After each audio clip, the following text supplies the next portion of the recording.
আসসালামু আলাইকুম সুপ্রিয় শিক্ষার্থীবৃন্দ, আজকের ক্লাসে আমি তোমাদের সাথে পঞ্চম অধ্যায়ের সুন্দর একটা এমসিকিউ সলভ করাবো, যেগুলো আসলে তোমাদের সরাসরি বইয়ে উল্লেখ নেই, কিন্তু স্কুলের পরীক্ষাতে বা বোর্ড পরীক্ষাতেও মাঝে মধ্যে আসতে পারে। এই টাইপের কোয়েশ্চেন দেখো।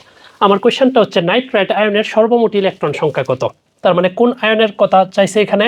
নাইট্রাইট। আমরা জানি কি নাইট্রাইট আয়নের সংকেতটা কি জানি? NO2 কত মাইনাস। এটার ক্ষেত্রে কি সংখ্যা চেয়েছে? ইলেকট্রন সংখ্যা। তার মানে আমরা জানি কি নাইট্রোজেনের ইলেকট্রন সংখ্যা কত? 7। আবার অক্সিজেনের ইলেকট্রন সংখ্যা কত জানি? 8 ইন্টু কত? 2। উপরে মাইনাস আছে, তার মানে বাহির থেকে একটা ইলেকট্রন এসে কি হয়েছে বলো? যুক্ত হয়েছে। তার মানে -1 আছে, তার মানে কি করতে হবে? +1 করতে হবে। তার মানে একটু দেখো, 8 দুগুণে কত? 16, আর এক কত? 17। আর 17 আর আমি যদি 7 যোগ করি, তার মানে কত হবে এখানে? 24 হবে। তার মানে নাইট্রেট আয়নের সর্বমোট ইলেকট্রন সংখ্যা কত? 24। ঠিক আছে, তাহলে আমার অ্যান্সারটা কত হবে এখানে?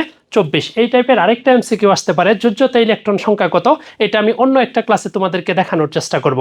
ধন্যবাদ সবাইকে আমার সাথে থাকার জন্য।